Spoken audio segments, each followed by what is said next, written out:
एक व्यक्ति एक हाथी को देखता है जो एक मामूली सी रस्सी से बंधा हुआ होता है। वो व्यक्ति उस हाथी को देखकर हैरान हो जाता है और उस हाथी के मालिक से पूछता है कि क्या बात है, ये हाथी इस रस्सी को क्यों नहीं तोड़ पा रहा? ये तो इतना बलवान है, इतना शक्तिशाली है, ये तो आराम से इस रस्सी को तोड़ लेगा। तो उस हाथी के मालिक ने कहा कि जब ये छोटा था तभी मैंने ये रस्सी इसके पैर में बांध दी थी। तब इसने बहुत कोशिश करी थी कि ये रस्सी को तोड़ दूं, लेकिन ये तोड़ नहीं पाया और आखिरकार इसने हार मान ली। और हार मानने के बाद ये हमेशा इसी तरह रस्सी में बंधा रहा और आगे भी बंधा रहेगा। कहने का मतलब ये है कि हमारे जीवन में भी तो यही होता है। जो काम करके हम असफल हो जाते हैं तो उस काम को छोड़ देते हैं और कहते हैं हमारे बस का नहीं है। लेकिन क्या पता थोड़ी मेहनत और करने पर वो काम में हम सफल हो जाते हैं। लेकिन जब कोशिश ही नहीं आगे करी तो वह काम तो पीछे ही छूट गया, उतनी मेहनत भी हमारी सालों की बेकार हो गई। इसलिए कहते हैं कि जब आप सोच रहे हैं कि मैंने कुछ पाना है, अपने जीवन में कुछ लक्ष्य बनाया है, तो उस लक्ष्य को पाने के लिए कम से कम उतनी तो धैर्य रखिए कि आप अपने धैर्य के बल पर उस काम को देख तो पाए कि वह काम करके मेरा जीवन कैसे बदल पाया है, मेरे जीवन में कुछ सुधार आया है, नहीं आया है। सुधार तो तभी आएगा जब आप उस काम को कंटिन्यू करते रहेंगे। अगर आप आधे में ही छोड़ देंगे तो फिर सफलता कैसे मिलेगी? इसलिए दोस्तों, अगर जीवन में कुछ सोचा है ना तो उस काम को करके दिखाना है, क्योंकि वही हमारी सफलता दिखती है। और लोग भी जो हमारे संघर्ष के समय नहीं रहते, वो भी उस समय हमारे साथ खड़े रहते हैं जब हम सफल हो जाते हैं। इसलिए आपका संघर्ष, आपकी मेहनत आपको सब कुछ दिला सकती है जो आप सोच रहे हैं। दो चोर गांव में चोरी कर रहे थे। दोनों चोरों को राजा के सेनापतियों ने पकड़ लिया और जेल में डाल दिया। अब जैसे ही जेल में डाला तो एक चोर की पत्नी आई और उन्होंने कहा कि तुम यहाँ जेल में हो, अब हमारे घर का पालन पोषण कौन करेगा, कैसे हम रहेंगे? तो चोर ने कहा अपनी पत्नी से, कुछ नहीं होगा तो सब्र तो रख। तो पत्नी ने कहा पागल तो नहीं हो गए हो, तुम यहाँ जेल में हो और कुछ ही टाइम बाद तुम्हें सजा सुना दी जाएगी और तुम मुझसे कह रहे हो चिंता मत कर, सब्र रख। तो चोर फिर कहने लगा कि हाँ मैं सही कह रहा हूं, तू सब्र रख, सब सही होगा। तो उसकी जो पत्नी थी वो चली गई वहां से। अब राजा आया उस चोर के पास और कहने लगा कि अब अच्छा लगा तुम्हें? जब तुम चोरी कर रहे थे तब तुम्हें ये नहीं सोचा कि हमें पकड़ लेंगे राजा और जेल में डाल देंगे? तो चोर ने कहा कि साहब, हमें पता था कि आप हमें पकड़ लेंगे, लेकिन मेरे पास एक ऐसी युक्ति थी जिसे अगर मैं आपको बताऊंगा तो आप मुझे फांसी की सजा नहीं सुनाएंगे। अब राजा ने कहा ऐसी कौन सी युक्ति है? तो चोर ने कहा घोड़ा है ना?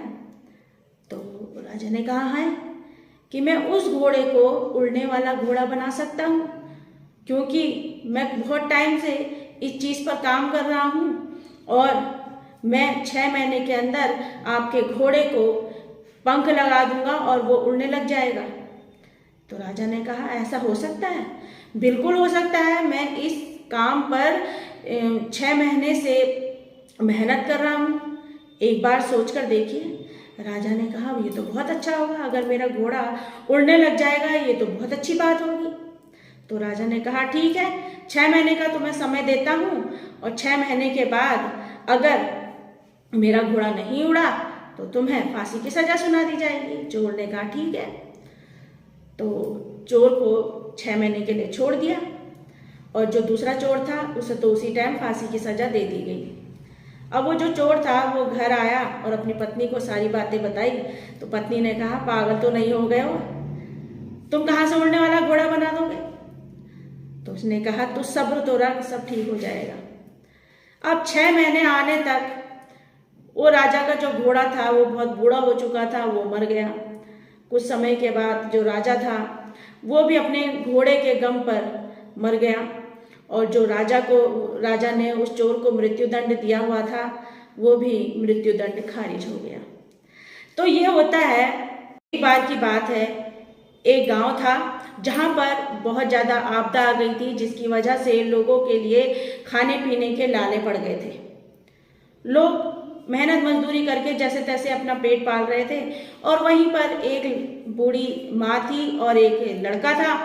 तो वह लड़का अपना पेट पालने के लिए छोटी मोटी चोरी करता रहा और अपने घर में सामान लाता रहा।